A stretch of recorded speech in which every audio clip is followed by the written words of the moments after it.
자, 이제 마저 이어서 18번 볼게요. 손실보상 규정 없는 감염병의 예방 및 관리에 관한 법률. 예, 우리 아까 이어서 18번 보도록 하겠습니다. 자, 거기 보면 이제 코로나가 있었잖아요. 코로나가 있었는데, 자, 그것 때문에 일반 음식점, 뭐 식당 같은 경우 영업 시간 제한을 많이 받았죠. 그래서 야간 시간대 식당 영업 금지가 있었단 말이에요. 그래서 밤 10시 이후에 식당 영업하지 못한다.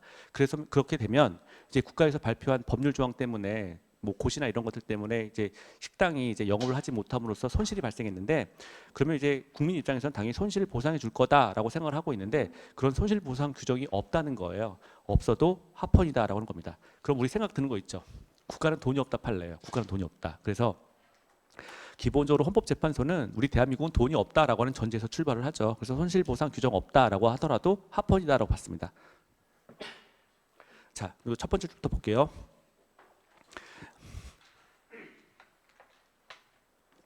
감염병의 예방 및 관리에 관한 법률상 집합 제한 조치로 발생한 손실을 보상하는 규정을 두지 않은 감염병의 예방 및 관리에 관한 법률 조항 합헌입니다. 예, 국가는 돈이 없다 판례인 거예요. 자, 밑에 달라 보면요, 거기 자, 첫 번째부터 볼게요. 이거 까만 점 밑에, 자, 헌법 제23조가 재산권인데, 헌법 제23조에서 보장하는 재산권은 사적 유용성 및 그에 대한 원칙적 처분권을 내포하는 재산 가치 있는 구체적 권리이므로, 일단 재산권이라고 하는 거는 내가 사용 수익 처분할 수 있는 권한을 말하는 거기 때문에 구체적 권리다라고 하는 거예요. 처분이라고 하는 건 소유권을 이전하는 행위죠. 그렇기 때문에 재산권이 되려면 일단 사용 수익 처분할 수 있는 권한이 있어야 된다라고 하는 것이고요. 처분이라고 하는 건 내 재산을 팔겠다, 내 물건을 팔겠다라고 하는 내용이기 때문에 구체적 권리라고 본다는 거죠. 구체적 권리이므로 구체적인 권리가 아닌 단순한 이익이나 재화의 획득에 관한 기회 또는 기업 활동의 사실적 법적 여건, 이런 것들은 재산권의 보장의 대상이 되지 않는다. 일반적으로 지금 읽은 거는 노력이 없죠. 그러니까 헌법상의 재산권을 인정받기 위해서는 개인의 노력, 이런 것들이 들어가야만 재산권으로 인정을 합니다. 자, 그 옆에 감염병 예방법. 자, 제49조 제1항 제2호에 근거한 집합 제한 조치로 인해서 청구인들의 일반 음식점 영업이 제한되어 영업이익이 감소되었다 하더라도, 그러니까 야간 시간대 영업 시간을 제한시켰단 말이죠. 자, 그래서 이익이 감소했습니다. 자, 그렇다고 하더라도 청구인들이 소유하는 영업시설, 장비 등에 대한 구체적인 사용수익 처분 권한을 제한받은 것은 아니므로, 그러니까 헌법에서 말하는 재산이라고 하는 건 사용수익 처분 권한인데, 영업시간 제한하는 것은 이것에 대한 사용수익 처분에 대한 제한은 아니라는 거예요. 자, 제한을 받은 것은 아니므로 보상 규정의 부재가 청구인들의 재산권을 제한한다고 볼 수 없다. 여기 별표 한번 하시고요. 제한도 아니다라고 봤습니다. 그래서 이 손실보상 규정 없는 거, 야간 시간대 식당 영업하지 못해서 손실 입었는데 이거에 대해서 재산권 제한도 아니다라고 봤어요. 제한도 아니고 침해도 아닙니다. 자, 그리고 밑에요.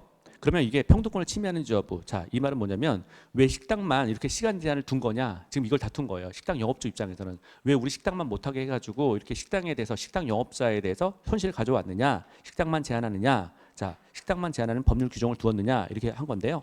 주장했는데 밑에 줄, 코로나19 유행 전보다 영업 매출이 감소하였더라도, 자, 한 줄 내려가서 중간이요. 사회 구성원 모두가 그 부담을 나누어질 필요가 있고, 한 줄 내려가서 사람들이 자발적으로 음식 방문을 자제한 것에 기인하는 측면도 있다. 식당 영업이익이 줄어든 것은 사실이지만 사람들이 자발적으로 안 간 것도 있다라고 하는 것이고요.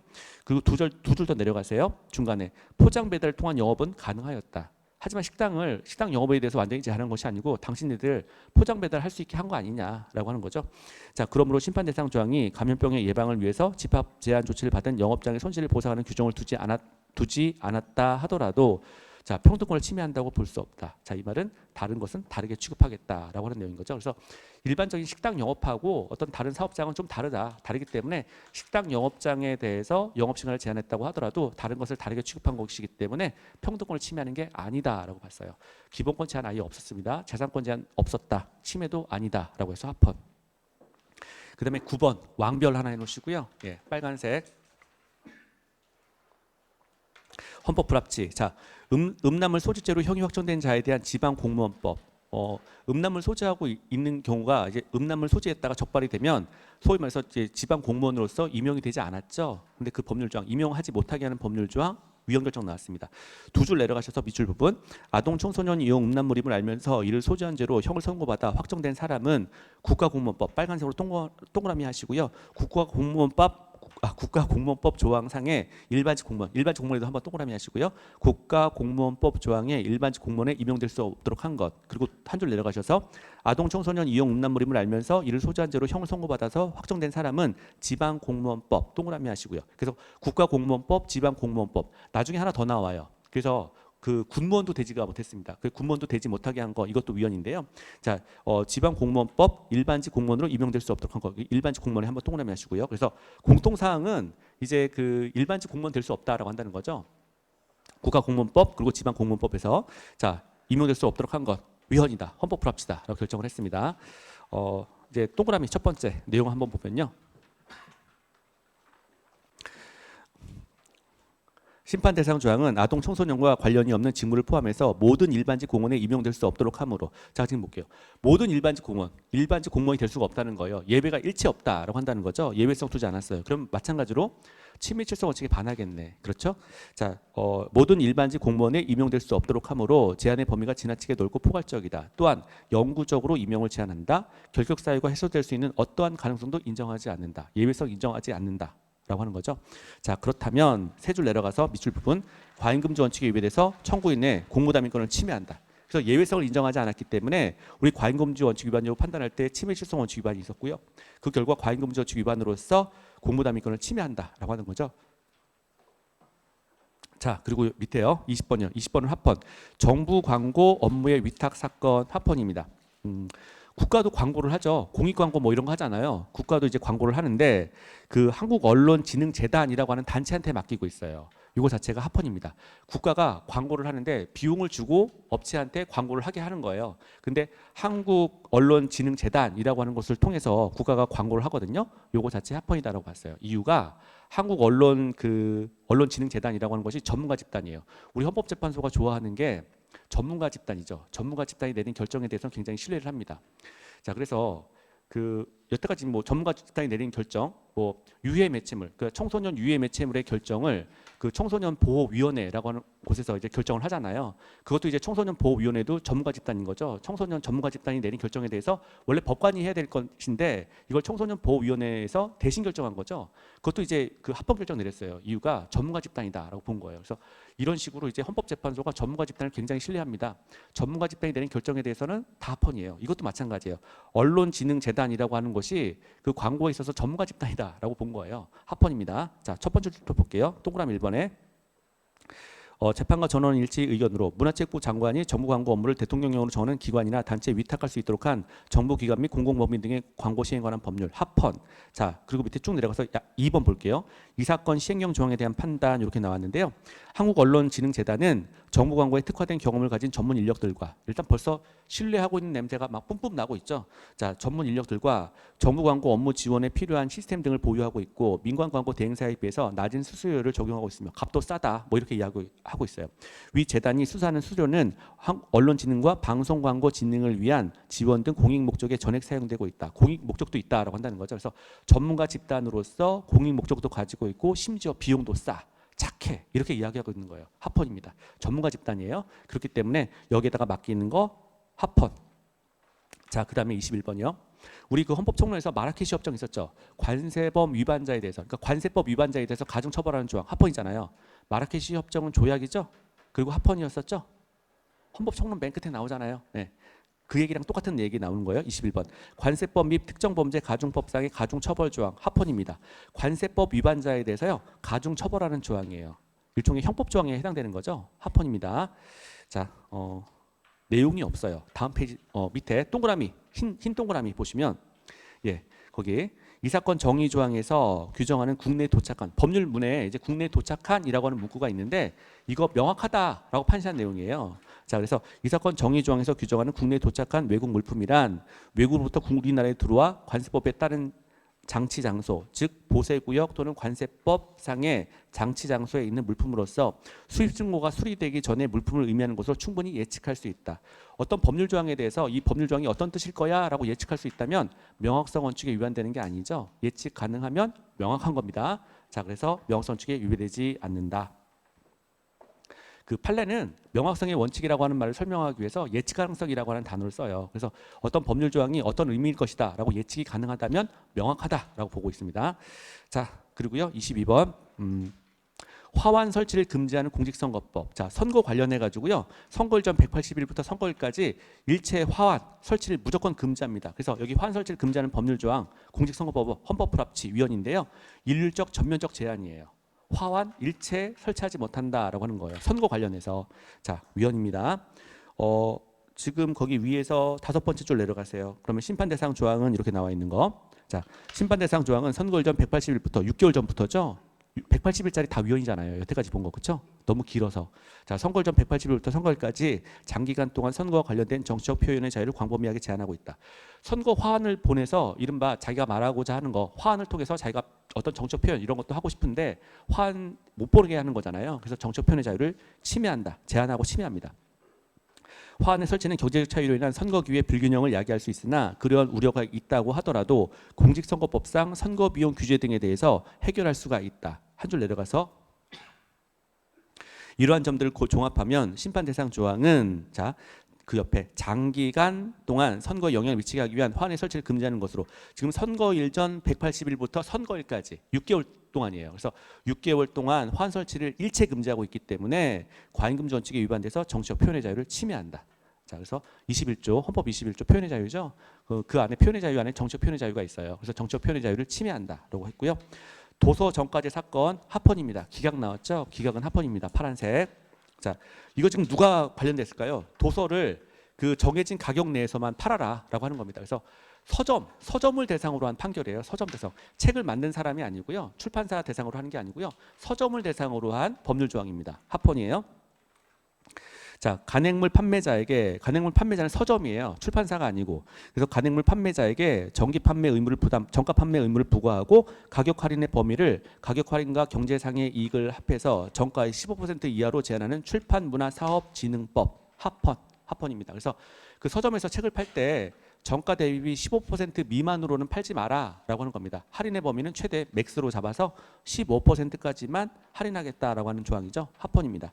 근데 이렇게 할인의 범위가 만약에 예전에는 30%까지 할인해주고 막 그랬어요. 이제 교보문고 이런 데 큰 대형 서점에서 보면 저도 책은 좀 자주 사는 편인데 과거에는 30%까지 막 할인해주고 막 그랬었어요. 그래서 그때 책 사면서 야, 이거 책 이렇게 싸게 사도 되나? 출판사 운영되나? 막 그런 생각을 좀 했었거든요. 근데 어쨌든 이제 범위가 그게 너무 이제 출판사 어쨌든 이제 서점끼리도 과열되잖아요. 그래서 이제 그 서점에서 책을 팔 때 15%까지만 이렇게 제한을 했는데 그거 자체 합헌입니다. 그래서 동그라미 첫 번째, 이 사건의 쟁점은 간행물 판매자인 청구인의 직업의 자유를 침해하는 여부이다. 그 서점 입장에서는 자기가 팔고 싶은 대로 가격 책정 자기가 마음대로 해가지고 팔고 싶어 하는 거잖아요. 그런데 그렇게 하지 못하게 하는 거니까 직업의 자유 침해 여부가 문제가 된다라고 하는 것이고요. 동그라미 두 번째, 거기 네 번째 줄 가시면 15% 정도로 제한하는 것은 전체적인 소비자 후생 이거 일본 말인데 뭐 복리, 복지 뭐 이런 말이에요. 그래서 소비자 이익 이런 말이죠. 전체적인 소비자 이익이 제한되는 정도가 크지 않다. 예를 들어서 소비자 입장에서 30% 할인해 주면 더 고맙죠. 근데 15% 할인해 준다라고 해서 소비자가 얻게 되는 이익의 그 줄어드는 범위가 그렇게 크지 않다는 거예요. 그래서 어쨌든 소비자로서는 이익을 볼 수 있다라고 하는 표현인 거죠. 그래서 소비자 후생이 제한되는 정도가 크지 않다. 합헌입니다. 자, 그다음에 24번 볼게요. 장애인 편의시설 미설치 부분 각하 합헌 취지입니다.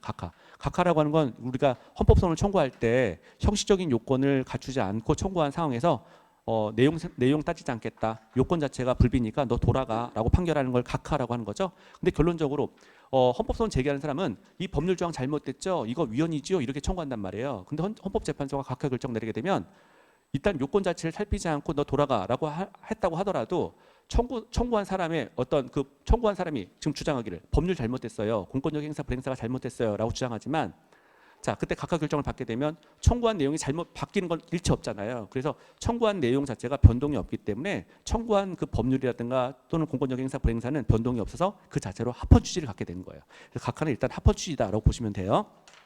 자, 거기 동그라미 1번 볼게요. 서울특별시 경찰청장이 서울광역수사대 마약수사계에 장애인 전용 주차구역을 설치를 안이한 부작위. 경찰청장이 이 정도는 해야 되는데 안 했다는 겁니다.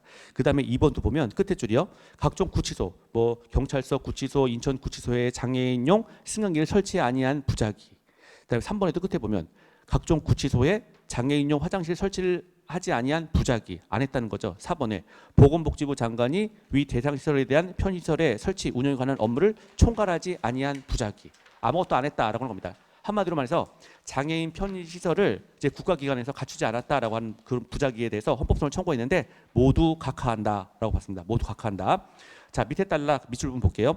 장애인용 승강기 또는 화장실 등 정당한 편의 미제공과 관련해서 장애인 차별금지법에 따른 차별행위가 존재하는지 여부에 대한 판단과 그러한 차별행위가 존재할 경우에 이를 시정하는 적적 조치의 이행을 청구하기 위해서 법원의 판결을 구할 수가 있다. 그런데 이 사건 기록을 살펴보면 청구인이 위와 같은 구제 절차를 거쳤다고 볼 만한 자료가 발견되지 아니하므로 자 일단 헌법소원을 청구하기 위해선 우리 요건 자체가 자기 관련성, 직접성, 현재성, 보충성을 요건으로 합니다. 우리 시험법에는 조금 예외인데 헌법소원을 청구하기 위해서는요.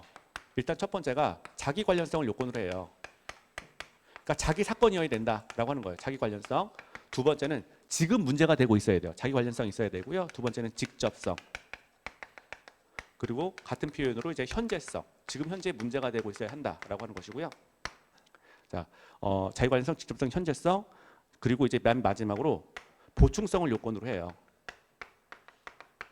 자, 그래서 자기 사건이어야 되고요. 직접적으로 나의 사건으로서 지금 현재 문제가 되고 있어야 되고 다른 구제 절차가 있다면 다 거친 다음에 청구에 들어가야 됩니다. 그래서 자기관리성, 직접성, 현재성, 보충성 이런 것들을 요건으로 하는데 지금 이 사건 같은 경우에는 일단 행정소송을 먼저 제기할 수 있는 부분이 있는데 행정소송 제기하지 않고 바로 헌법소원으로 들어갔다는 거예요. 그래서 보충성 요건에 반해서 이제 각하 결정 내렸다라고 하는 겁니다. 다른 구제 절차가 있다면 다 거치고 들어가라라고 하는 내용이에요. 자, 그래서 법원의 재판 대상이라는 거죠. 이른바 행정소송의 대상인데 헌법소원을 청구했기 때문에 부적법 각하한다라고 하는 내용이에요. 보충성 요건을 거치지 않았다라고 하는 것이고요. 자, 그 다음에 디자인 보호법 볼게요. 디자인 보호법도 나왔는데 마찬가지로 합헌인 거죠. 여기 이제 디자인 보호법 같은 경우에 딱 듣기 어때요? 디자인을 보호하기 위한 법률이다라고 나왔는데 그 디자이너들을 보호하기 위한 법률이 되겠죠. 굉장히 구체적, 기술적, 세부적, 전문적인 내용이에요. 아까 여기. 구체적, 기술적, 세부적, 전문적인 내용을 담고 있죠. 디자인 보호법이라고 하는 거 딱 듣기만 해도 조세법하고 마치 유사한 거예요. 이것도 구체적, 기술적, 세부적, 전문적인 내용이에요. 어지간하면 합헌이겠다라고 하는 거. 예, 감이 오면 참 좋은데 합헌입니다. 말 그대로. 자, 밑에 거 볼게요.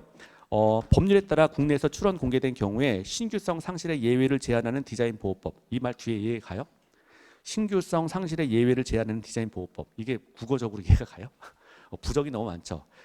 상실이 있고 예외도 있고 또 제한한다. 부정에 또 부정이 나왔어요. 이 말은 뭐냐면 그 신규를 인정하지 않는 디자인 보호법이에요. 말뜻이. 이거 정리해 보면 신규를 인정하지 않는 디자인 보호법.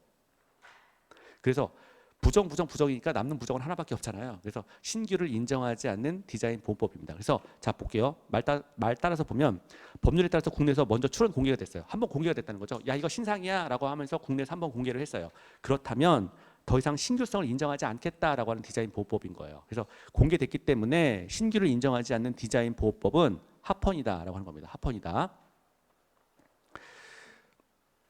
자, 그리고 밑에 단락 밑줄 부분 볼게요. 이 사건 출원 디자인은 디자인 등록 거절 결정이 되었으므로 자, 디자인을 등록하려고 했는데 거절 결정이 있었다는 거죠. 청구인이 이 사건 출원 디자인에 관해서 독점 배타적인 디자인권을 취득한 사실이 없다. 일단 등록이 먼저 되었어야 독점적이고 배타적인 권한을 갖게 되는데 등록 자체가 거절되었기 때문에 자, 디자인권을 취득한 사실이 없다라고 하는 것이고요. 그렇다면 심판 대상 조항은 청구인의 재산권을 제한하지 않으므로 자, 재산권 침해 여부에 관해서는 더 나아가 살피지 않는다. 예, 그래서 일단 디자인이 먼저 한번 등록된 적이 있어야 재산권 침해 여부 이런 거 따질 수가 있는데 등록되지도 않았기 때문에 재산권이라고 하는 권리를 취득한 적이 없다는 거예요. 없는 권리를 주장하고 나섰다는 거죠. 자, 그래서 더 이상 따지지 않겠다라고 하는 겁니다. 그 디자인 보호법 합헌. 자, 그 다음에요. 26번 넘어갈게요. 비용 상환 청구권의 제척기간 사건 이렇게 나와 있는데요.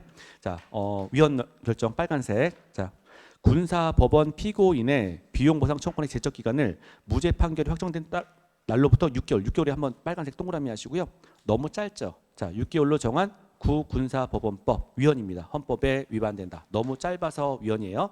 그래서 법이 개정됐어요. 거기 두 번째 동그라미 보세요. 첫 번째 1번 밑에 동그라미 있죠. 거기 두 줄 내려가셔서 개정된 형사소송법이 비용보상 청구의 제적 기간을 종전 무죄 판결 확정된 날 6개월에서 무죄 판결 확정된 사실 안 날로부터 3년, 확정된 때로부터 5년 내로 개정하였다. 그래서 일단 여기 6개월 부분 너무 짧아서 위헌이고요. 법률 개정됐다. 예, 그 정도로 정리하시면 돼요. 자, 그리고요. 예, 넘어가도록 하겠습니다. 27번 볼게요. 자, 폭행에 대한 정당방위 사건 이렇게 나왔죠. 이것도 마찬가지로 이제 폭행이 있었고요. 그 폭행에 대해서 이제 여성이 손톱을 이제 썼어요. 남편이 폭행을 했고 여성이 그거에 대해서 이제 손톱으로 이제 응수를 했는데 그 여성이 소위 말해서 이제 기소유예 처분을 받은 거예요. 남편한테 폭력을 행사했다라고 하는 이유로 이제 기소유예 처분을 받은 거죠. 근데 이제 검찰 측에서는 여성을 한번 봐주겠다라고 하는 취지에서 기소유예 처분했는데 우리가 아는 것처럼 기소유예 처분은 유죄의 일종이에요. 여성 입장에서는 굉장히 기분 나쁘다는 거죠. 자기의 행복주권 침해한다라고 했습니다. 그리고 이 사건 같은 경우에는 자기는 이제 정당방위 또는 정당행위에 근거해가지고 이렇게 방어한 것인데 이거를 일반적인 폭력으로 봐가지고 기소유예 처분했다는 것 자체가 다른 사건, 일반적인 그 폭행 사건이 아니고 폭행 사건이 아닌 정당방위 사건인데도 불구하고, 그러니까 다른 사건인데도 불구하고 일반적인 폭력 사건, 일반적인 폭력과 같은 사건으로 봤다는 거죠. 그렇기 때문에 평등권을 침해한다라고 봤어요. 우리가 평등권은 이거죠. 또 다시 보면 여기 있다. 예, 같은 것은 같게, 다른 것은 다르게 취급하는 게 이제 그 평등권의 내용인 거잖아요. 자, 그런데 지금 이 여성 같은 경우에는 지금 이제 정당방위라든가 또는 정당행위 입장에서 정당방위라든가 또는 정당행위 입장에서 어쨌든 행위를 한 것인데 그래서 일반적인 폭행죄하고는 다르다는 거예요. 그래서 다른 사건인데도 불구하고 일반적인 그 폭행죄로 봤기 때문에 일반적인 폭행과 같게 취급한 것은 다른 것을 같게 취급한 것이기 때문에 평등권을 침해한다라고 본 거예요. 평등권을 침해한다. 자, 거기 내용 볼게요. 야, 이거 진짜 이런 거 보면 그냥 웃기지 않아요? 네. 아닌가? 네. 나 그냥 웃기던데. 자, 볼게요. 자, 청구인이 남편의 폭행에 대해서 손톱으로 남편의 팔을 핥힌 사건에서 그 때리는 놈도 이상하지만 때리는 놈이 잘못된 거죠. 그래서 그 폭행에 대해서 손톱으로 남편의 팔을 핥힌 사건에서 청구인의 행위는 정당행위 또는 정당방위에 해당할 수 있음에도 불구하고 청구인 여성이에요. 자, 여자에게 폭행죄가 성립함을 전제로 자, 피청구인 검찰입니다. 검찰이 청구인에 대해서 한 기소유예 처분, 그러니까 정당방위나 정당행위에 해당될 수 있음에도 불구하고 그렇게 판단하지 않고 일반적인 폭행으로 봤다는 거죠. 다른 사건인데도 불구하고 일반적인 폭행으로 봤다는 거예요. 같게 취급한 거죠. 일반적인 폭행과 같게 취급한 것은 자의적인 검찰권 행사로서 청구인의 평등권과 행복주권을 침해한다. 그래서 검찰의 그 기소유예 처분에 대해서 기소유예 처분을 취소했던 사건이에요. 이제 헌재가 취소합니다. 기소유예 처분은 행정처분이잖아요. 행정청의 결정인 거죠. 자, 그래서 그 기소유예 처분에 대해서 취소하는 그런 사건이고요. 자, 28번 파란색 합헌이죠. 전투 근무 수당 합헌이죠. 자, 전시사변 등 국가 비상사태에 있어서 전투에 종사하는 자에 대해서 강령이 정하는 바에 의하여 전투 근무 수당을 지급하도록 한 군인 보수법 합헌입니다. 여러분 군인 보수법 한번 생각해 보세요. 계급에 따라서 이제 보수를 달리 지급하겠다라고 한다는 거죠. 계급에 따라서 보수를 달리 지급하는 것이고요. 그리고 뭐 예를 들어서 뭐 전투 중에 뭐 있었던 일에 대해서는 보수를 얼마큼 더 지급하겠다. 뭐 이런 것들이 이제 규정돼 있다는 거죠. 그러면 이 군인 보수법이라고 하는 것 자체가 군인을 대상으로만 적용하는 거예요. 그리고 군인 중에서도 군인 보수에 관한 것만 또 적용하고 있다는 거죠. 구체적, 기술적, 세부적, 전문적인 내용을 담고 있는 게 틀림없어요. 그렇다면 이거 합헌. 그렇게 봐도 되죠. 자, 그다음에 29번이요. 사립학교 교비 회계 전용 금지 사건 합헌입니다. 그 학교에서 쓰는 비용을 이제 교비라고 하는데 그 사립학교에서 그 특정한 목적을 위해서 그 사용되는 비용을 다른 곳에다가 사용하지 말라라고 하는 게 전용 금지예요. 그래서 학교에서 특정한 목적을 위해서 사용해야 될 그 비용이 있는데 이런 것들 또 다른 목적을 위해서 사용하지 말라라고 하는 것이 교비 회계 전용 금지 사건이고요. 교비 회계 비용을 다른 곳에 사용하지 말라라고 하는 내용입니다. 합헌이죠. 자, 처음부터 보면요. 구사립학교법 조항 중 교비 회계의 세입 세출에 관한 사항은 대통령령으로 정하되 부분과 교비 회계의 전용을 금지하는 구사립학교법 일단 합헌. 그 밑에 딸락 교비 회계의 세출 항목은 자, 학교의 운영이나 교육과 관련해서 지출하는 비용 등이 충분히 예측할 수 있다는 점에서 이 사건 위임 조항은 포괄 위임 금전칙에 위반되지 않는다. 그래서 교비 회계 세출에 관한 내용을 그 법률 밑에 이제 그 시행령에서 이제 규정을 하고 있죠. 그래서 이거 포괄임금 원칙에 위반되지 않는다라고 봤고요. 밑에 딸락. 자, 사립학교법은 교비 회계에 속하는 수입이나 재산을 다른 회계에 전출하거나 대여할 수 있는 예외적인 규정을 두고 있다. 그래서 학교에서 쓰는 비용이 다른 갑자기 급하게 학교에서 다르게 급하게 쓸 필요가 있을 때 예외적으로 이제 다른 회계에 전출할 수 있는 것까지 예외적으로 이제 법률에서 규정하고 있다는 거죠. 그래서 예외성을 둔 법률 조항이 있기 때문에 자, 그 사립학교 운영의 자유를 침해하지 않는다라고 봤어요. 그래서 교비 회계는 원칙적으로 금지하되 법률 조항 내에서 예외적으로 전용할 수 있다라고 규정하고 있었기 때문에 예외성 인정하고 있어서 합헌. 자, 그다음에 22년도 판례 넘어가서 이제 22년도 판례는 여러분들 아마 많이 봤던 내용일 거예요. 자, 1번 나왔죠. 수사기관 등에 의한 통신자료 제공 요청. 자, 그래서 수사기관이 이제 통신사 뭐 KT, SKT, 뭐 LG U+ 이런 데다가 통신자료 제공 요청하는 사건인데요. 자, 거기 그 세모 통신자료 취득에 대한 사후 통지 절차를 두지 않아서 이른바 통신자료 제공 요청 사건은 헌법 불합치다. 적법절차 원칙 위반이다라고 하는 거죠. 적법절차 원칙 위반으로서 헌법 불합치 결정 나왔습니다. 자, 밑에 결정의 요지 볼게요. 자, 일단 동그라미 1번 하시고요. 통신자료 제공 요청은 임의 수사이다. 일단 임의 수사라고 하는 건 강제력을 수반하지 않는 수사를 말하죠. 자, 임의 수사이므로 전기통신 사업자가 이행하지 않아도 어떠한 불이익이 없어서 통신자료 취득 행위는 헌법소원에 대상이 되는 공권력 행사가 아니답니다. 통신자료 취득 행위는 공권력 행사가 아니다라고 봤어요. 자, 그래서 강제력이 없는 임의 수사에 해당되기 때문에 공권력 행사가 아니다라고 봤었고요. 자, 동그라미 2번 그 옆에 하시고 영장주의는 강제 처분이 적용되므로 임의 수사인 통신자료 취득에는 영장주의가 적용되지 않는다. 영장주의는 그 물리적 행위를 수반하는 사건에 대해서만 적용하는 거죠. 그래서 경찰이 들어와서 소위 말해서 팔을 꺾어야 이른바 영장주의 적용 대상이 됩니다. 그래서 물리력을 수반하는 사건에 한해서 영장주의가 적용되고 있기 때문에 자, 지금 이 사건 같은 경우 통신자료 제공 요청은 단순히 팩스로 요청하고 팩스를 받는 거예요. 그렇기 때문에 이거 자체는 강제처분의 강제처분의 대상이 아니라는 거죠. 2번 영장주의는 강제처분에 적용되므로 임의수사인 통신자료 취득에는 영장주의가 적용되지 않는다. 자, 그다음에 동그라미 3번 하셔서 통신자료 제공 요청 조항은 과잉금지 원칙에 위배되지 않아. 이거 왕별 한번 해놓으시고요. 자, 통신자료 지금 수사기관에서 KT, SKT, LG U+한테 통신자료 제공 요청했어요. 요거 자체는 과잉금지 원칙에 위반되는 건 아니지만 자, 통신자료 취득에 대한 사후 통지 절차가 없다는 거죠. 사후 통지 절차를 두지 않아서 적법절차 원칙에 위배돼서 개인정보 자기결정권 침해한다. 위헌입니다. 자, 이런 내용이에요. 그 수사기관이 통신사한테 지금 갑이라고 하는 사람이 지금 이제 어떤 그 통신을 했는지에 대해서 그 자료를 요청합니다. 그래서 수사기관이 통신사를 대상으로 해서 이제 갑에 관한 정보를 요청을 했어요. 그래서 갑은 여기 떨어져 있는데 지금 수사기관이 통신사한테 갑의 정보를 요청을 합니다. 이 사람이 뭐 어떤 누구랑 통화를 했는지, 몇 시부터 몇 시까지 통화를 했는지, 뭐 이런 것들에 대해서 요청을 해요. 자, 요청을 했어요.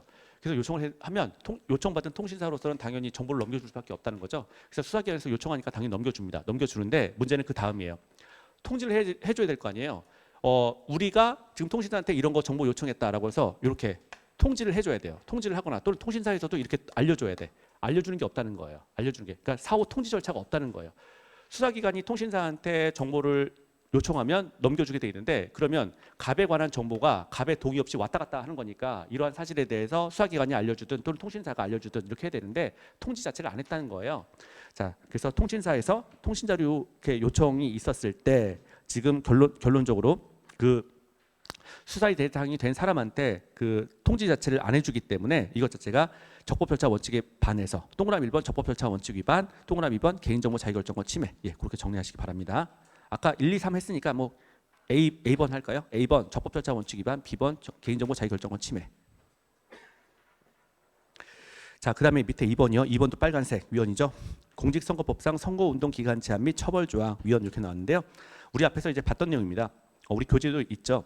선거운동 기간 전에 개별적으로 대면해서 말로 하는 선거운동을 금지하고 처벌하는 공선법 조항, 과잉금지 원칙에 반해서 정치적 표현의 자유를 침해한다. 선거운동 기간 전에 특정 당사자하고 대면해가지고 말로 야, 이번에 후보자 아무개 있는데 이 사람 너무 좋은 것 같아. 이 사람 찍어주는 게 맞는 것 같아. 이런 말만 하면 처벌한다는 겁니다. 그래서 선거운동 기간 전에 그 당사자하고 대면해서 말로 이제 선거운동 행위를 했을 때 처벌하는 조항, 정치적 표현의 자유 침해에서 위헌입니다. 자, 밑에 결정의 요지 볼게요. 선거운동 기간 전에, 자, 그래서 원래 그 헌법상의 선거운동은, 우리 그 선거운동이라고 하는 건 선거운동 기간에만 할 수 있는 게 맞는데, 따라서 그 선거운동 기간 전에 말로 했을 땐 처벌한다는 거예요. 그래서 선거운동 기간 전에 개별적으로 대면해서 말로 지지를 호소하는 선거운동은, 자, 2020년도 공직선거법 개정으로 허용되었으며 돈이 많이 들지 않는 방법으로서, 자, 후보자 간 경제력 차이에 따른 불균형 문제나 사회 경제적 손실을 초래할 위험성이 낮아서 입법 목적 달성에 지장이 없는데도 이를 금지하고 처벌하는 것은 과잉금지 원칙에 반해서 선거운동 등 정치적 표현의 자유를 침해한다. 그래서 그 선거운동 그 기간 전에 대면에서 말로 했을 때, 말로 선거운동 했을 때 처벌하는 조항 위헌. 자, 그리고요.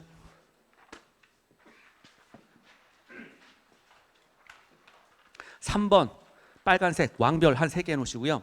지방의회 의원의 후원의 지정 금지 사건 헌법 불합치 위헌입니다. 여기 지방의회 의원이 시도의회 의원이에요. 그래서 우리가 의회는 광역이 있고 기초가 있죠. 자, 이제 지방의회는 광역의회가 있고요. 기초의회가 있어요. 광역의회는 시도의회를 말하는 거예요. 시도의회.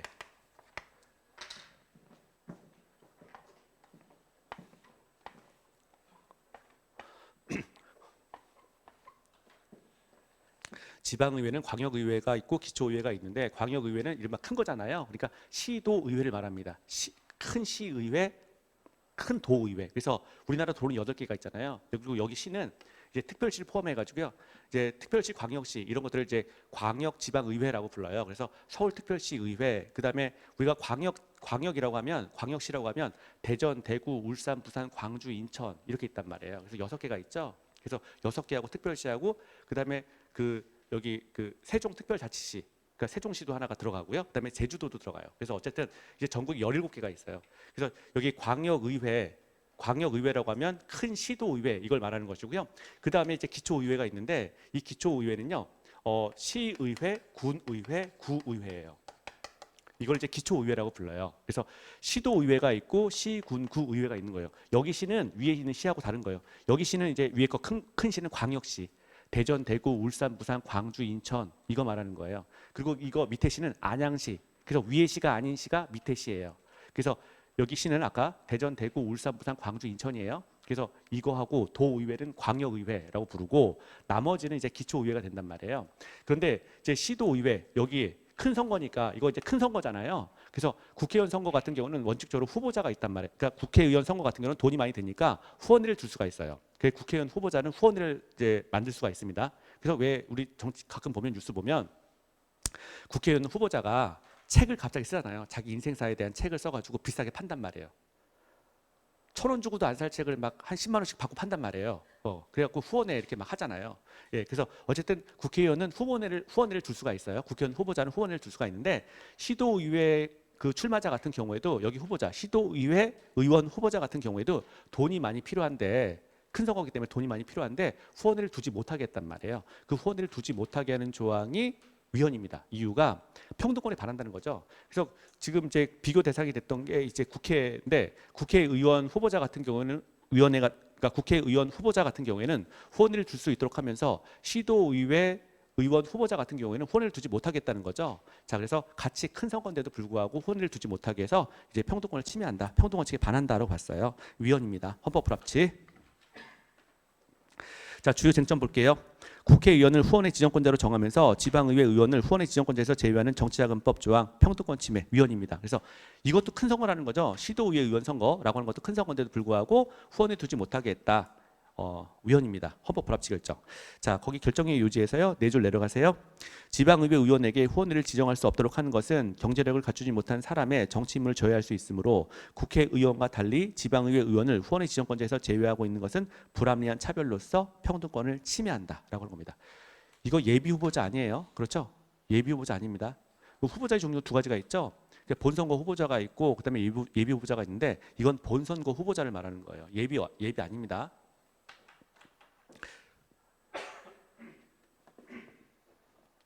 자, 그 다음에 밑에 4번 판결 볼게요. 또 헌법 불합치. 자, 선거에 영향을 미치게 하기 위한 시설물 등의 금지 사건 헌법 불합치입니다. 자, 주요 쟁점으로 넘어가서 볼게요. 일정 기간 동안 선거에 영향을 미치게 하기 위해서 광고물의 설치, 진열, 게시나 표시물의 착용을 금지하고 위반 시 처벌하는 공선법 조항, 정치적 표현의 자유를 침해한다라고 한다는 거죠. 이것도 180일 사건이에요. 그래서 그 선거일 전 180일부터 선거일까지 그 광고물의 설치, 진열, 게시, 표시물 착용 일체 금지한다는 겁니다. 위헌이에요. 이것도 위헌. 우리 앞에서 봤던 내용하고 이제 연결되는 겁니다. 자, 그 다음에요. 넘어가시면 5번이요. 자, 빨간색 이것도 완별 한번 해놓으시고요. 자, 아동 성적 학대 행위자에 대한 공무원 결격 사유. 자, 헌법 불합치 결정 나왔는데 그 내용 볼게요. 범죄 종류나 재질과 관계없이 일률적으로 거기 일률적으로 한번 동그라미 하시고요. 아동 성적 학대 행위자를 영구히 공무원 임용 제한하는 것은 과도한 제한이다라고 해서 헌법 불합치 결정을 내렸습니다. 지금 보면 아동에 대해서 지금 성적 학대 행위를 한 자에 대해서 공무원 임용을 제한하는 법률 조항인데 문제는 이제 제한을 하되 영구히 제한시켰다는 겁니다. 그래서 그냥 일률적으로 무조건 제한시켜놨기 때문에 거기에 위헌성이 커서 헌법 불합치 위헌 결정 나온 거죠. 쟁점 보시면 아동에게 성적 수치심을 주는 성희롱 등의 성적 학대 행위로 형을 선고받아 그 형이 확정된 사람은 일반직 공무원으로 임용될 수 없도록 한 국가공무원법 조항. 아까 우리 지방공무원법 이것도 같이 봤었죠. 그래서 그거랑 유사한 건데 지금 국가공무원법 조항과 자, 한 줄 내려가서 중간 오른쪽에 부사관으로 임용될 수 없도록 한 군인사법 및 아동복지법 조항 이 두 개의 조항은 공무담임권을 침해한다. 위헌입니다. 그래서 아동을 대상으로 해서 성적 학대 행위를 한 자가 다시는 국가공무원이 될 수 없다라고 하는 것과 다시는 부사관으로 임용될 수 없다라고 하는 것 이 조항은 이제 공무담임권 침해한다라고 보는 거죠. 예외성을 두지 않았어요. 그래서 무조건 될 수 없다라고 규정하고 있었기 때문에 예외성을 두지 않아서 침해 질성 원칙이 있어서 위헌이다라고 본 겁니다. 밑에 결정의 요지. 자, 심판 대상 조항은 아동과 관련이 없는 직무를 포함해서 모든 일반직 공무원 및 부사관 임용될 수 없도록 하여 제한의 범위가 지나치게 넓고 포괄적이며 영구적으로 임용을 제한하고 결격 사유가 해소될 수 있는 어떠한 가능성도 인정하고 있지 않다. 한마디로 예외성 두지 않았다라고 하는 겁니다. 그래서 무조건 성적 학대 행위자는 이 직업은 갖지 못해, 공무원 되지 못해, 부사관 되지 못해라고 규정하고 있었기 때문에 예외성이 없어서 위헌. 세 줄 내려가시면 끝에 과잉금지 원칙에 위반돼서 공무담임권을 침해한다. 공무원이 될 수 없는 거니까. 자, 그래서 부사관도 이제 공무원인 거죠. 그래서 그 공무담임권을 침해한다라고 봤습니다. 자, 그다음에 6번이요. 피성년 후견인 국가공무원 당연퇴직 사건 위헌입니다. 바로 위헌이요. 이 사건이 조금 이제 그 마음이 아픈 건데요. 검찰 공무원이었어요. 갑이라고 하는 사람이 이 사람이 이제 검찰 공무원입니다. 검찰 공무원이었는데요. 30년을 이제 검찰에서 이제 그 어렸을 때부터 이제 검찰 공무원으로 들어가가지고 거의 30년을 이제 근무를 한 사람이에요. 이제 복무를 했는데 어느 날 갑자기 이 사람이 검찰 공무원으로 근무를 하다가 뇌졸중이라고 하는 병 있잖아요. 뇌졸중. 그래서 뇌졸중에 이제 걸린 거예요. 그래가지고 갑자기 이 사람이 바보가 됐습니다. 바보가 됐는데 이런 경우에 국가공무원법에서는요, 퇴직시킨다라고 하는 규정이 있었다는 겁니다. 당연 퇴직시킨다. 검찰 공무원으로 30년 동안 일을 시켜놓고 병에 걸리니까 바로 나가라라고 한 거예요. 바로 나가라. 당연 퇴직시킨다라고 하는 조항. 위헌입니다. 위헌. 어떤 치료의 기회를 준다거나 이런 게 필요한데 바로 당연 퇴직시킨다라고 하는 것 자체.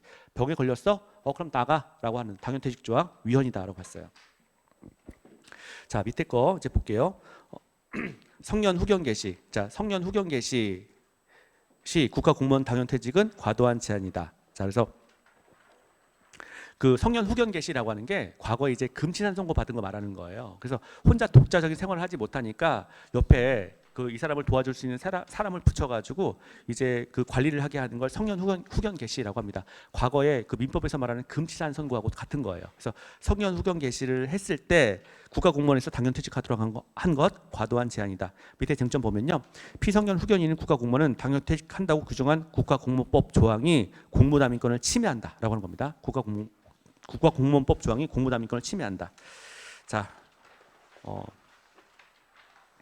심판 대상 조항은 성년 후견이 개시되지는 않았으나 동일한 정도의 정신적 장애가 발생한 국가공무원의 경우와 비교할 때 사익의 제한 정도가 과도하고 너무 많이 개인의 권리를 제한하고 있다라고 하는 것이고, 성년 후견이 개시되어도 정신적 제약을 극복하여 후견이 종료될 수가 있고, 이 경우 법원에서 성년 후견 종료 심판을 하고 있다는 사실에 비추어 보아도 사익의 제한 정도가 지나치게 가혹하다. 그렇죠? 갑자기 나가라라고 하는 거니까 지나치게 가혹하다라고 본 거예요. 자, 그래서 위헌. 그다음에 7번 밑에 7번은 윤창호법이죠. 여러분들 다 알고 있는 거. 책임과 형벌과 책임 사이의 비례 원칙에 반해서 위헌이라고 판결 나온 거잖아요. 자, 음주운전 금지 규정 위반. 그래서 음주운전이 먼저 붙어야 됩니다. 윤창호법은 음주운전 금지 규정 위반 또는 음주운전 거부 전력자가 다시 음주운전을 한 경우에 가중처벌하는 조항. 그래서 음주운전 과거에 한번 위반을 했어요. 그런데 다시 한번 뭐 그 음주운전을 했다라고 하는 경우에 가중처벌하는 조항. 그리고 음주 측정 그 거부자가 다시 또 한번 또 거부한다거나 이런 것인 경우에 또 이제 가중처벌하는 조항. 전부 다 위헌인 거죠. 예, 밑에 줄 보면 음주운전 전력자에 대한 일률적이 과도한 가중처벌이기 때문에 책임과 형벌 간의 비례 원칙에 반해서 위헌이다라고 결정한 겁니다. 유사 판례 한번 볼게요. 자, 밑에 음주운전 금지 규정 위반 전력자가 다시 음주 측정 거부를 한 경우에 가중처벌 조항. 이것도 위헌이고요. 음주 측정 거부 전력자가 다시 음주운전 금지 규정 위반 행위를 한 경우, 자, 또는 음주 측정 거부 행위를 한 경우 가중처벌하는 조항. 그래서 음주운전 관련해서 두 번째 행위에 대해서 가중처벌하면 윤창호법 위반으로 다 위헌인 거예요. 자, 그리고요.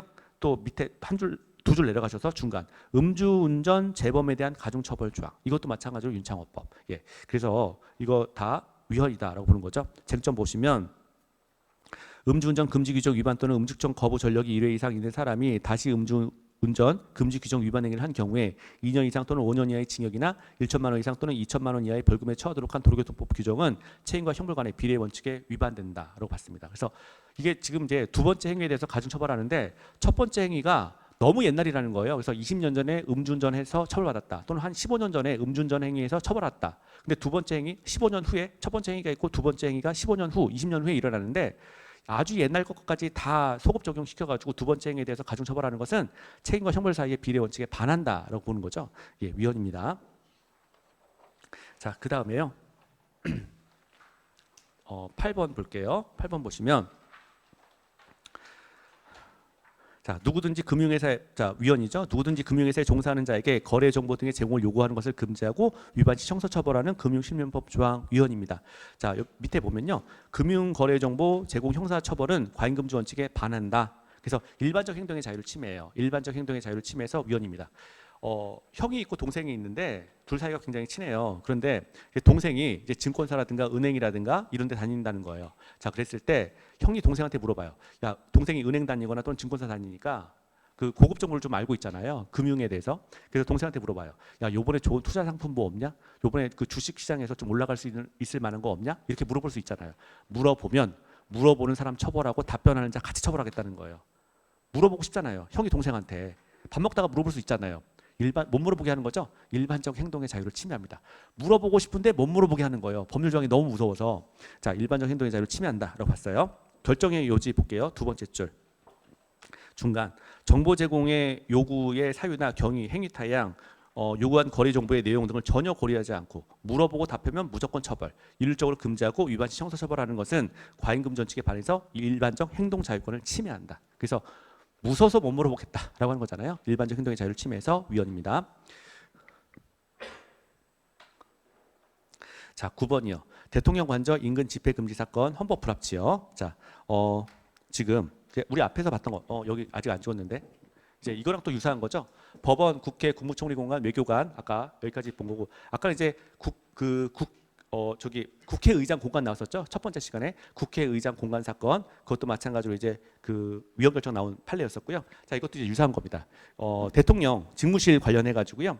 그 대통령 관저로부터 100m 이내의 장소에서 집회 시위 원칙적으로 금지를 했는데 그 금지한 것에 대해서 헌법 불합치 결정 나왔다라고 하는 거죠. 쟁점 보시면 자, 대통령 관저의 경계 지점으로부터 100m 이내의 장소에서 5개 집회 또는 시위를 금지하고 위반 시 형사 처벌하는 집시법 조항, 집회의 자유 침해합니다. 위헌입니다.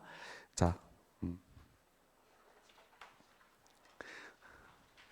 밑에 이제 결정이 지금 내가 딴 얘기 하려다가 그냥 말았어요. 개인적인 이야기 하려다가 지금 녹화를 하고 있구나라고 갑자기 생각이 들어가지고 자, 밑에 결정의 요지 볼게요. 대통령 관저의 경계 지점으로부터 100m 이내를 5개 집회 또는 시위 금지 장소로 설정하고 위반 시 형사 처벌하는 집시법 조항은 집회 금지에 필요가 없는 장소까지 집회 금지 장소에 포함시키고 있는 점. 자, 대규모 집회나 시위로 확산될 우려가 없는 소규모 집회는 보호법익에 대한 직접적 위협이 될 가능성이 낮고 이러한 집회가 대통령 등의 안전이나 대통령 관저 출입과 직접 관련이 없는 장소에서 열릴 경우에 그 위험성은 더욱 낮아진다. 자, 70법이나 대통령 경호법에서 폭력법 불법적인 집회에 대한 다양한 대체 수단을 두고 있는 점을 고려하면 과잉금 전칙 위반해서 그래서 대통령 관저로부터 100m 내에서 이제 집회 시위 무조건 금지하는 거 과잉금 전칙에 위반돼서 집회의 자유를 침해한다라고 봤어요. 위헌입니다. 헌법 불합치 결정 나왔다라고 하는 것이고요. 자, 이거 조금만 더 할게요. 10번 보시면 변호사 광고의 내용. 자, 이것도 이제 그 위헌 결정 나온 거죠. 변호사 광고의 내용, 방법 등을 규제하는 대한 변협 변호사 광고에 관한 규정 위헌입니다. 자, 밑에 온라인 플랫폼을 통한 변호사 광고에 대해서 일률적인 금지, 과도한 기본권 제한이다라고 판시했던 내용이에요. 그래서 이제 과거에는 변호사가 광고를 하지 못했죠. 지금 이제 어떤 법률, 이제 변호사법이라고 하는 법률을 통해서 직접 이제 변호사 광고하지 못한다 이런 내용이 아니고요. 그 변호사, 그 대한변협이라고 하는 그 기관은 그 공법인인 거잖아요. 그래서 국가로부터 이제 변호사 등록에 관한 업무를 위탁받아서 소위 말해서 국가가 관여한 그런 그 기관이 됩니다. 공법인인데 그 대한변협에서 가지고 있는 규정이 대한변협 규정. 자, 이걸 통해 가지고 변호사는 광고하지 못한다라고 규정하고 있었던 거예요. 근데 이제 무조건 변호사라고 한다면 무조건 광고하지 못한다라고 했었는데 이것도 과도한 기본권 제한이다라고 해가지고 위헌 결정 나왔고요. 자, 밑에 나번 결정의 이유 요지 볼게요. 자, 양가로 1번 유권 해석 위반 광고 금지 규정. 이 대한변협의 광고 금지 규정입니다. 이 광고 금지 규정은 위반이 징계 사유가 되는데도 수범자인 변호사에게 금지되는 행위가 무엇인지에 대한 예측 가능성이 현저히 낮아서 수권 법률로부터 그러니까 권한을 주는 법률로부터 위임된 범위 내에서 명확하게 규율 범위를 정하고 있지 않으므로 동그라미 1번 법률 유보 원칙이 위반돼서 동그라미 2번 표현의 자유, 동그라미 3번 직업의 자유를 침해한다.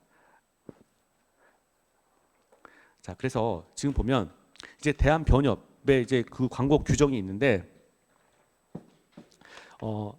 이제 변호사법이 있죠. 그래서 이제 변호사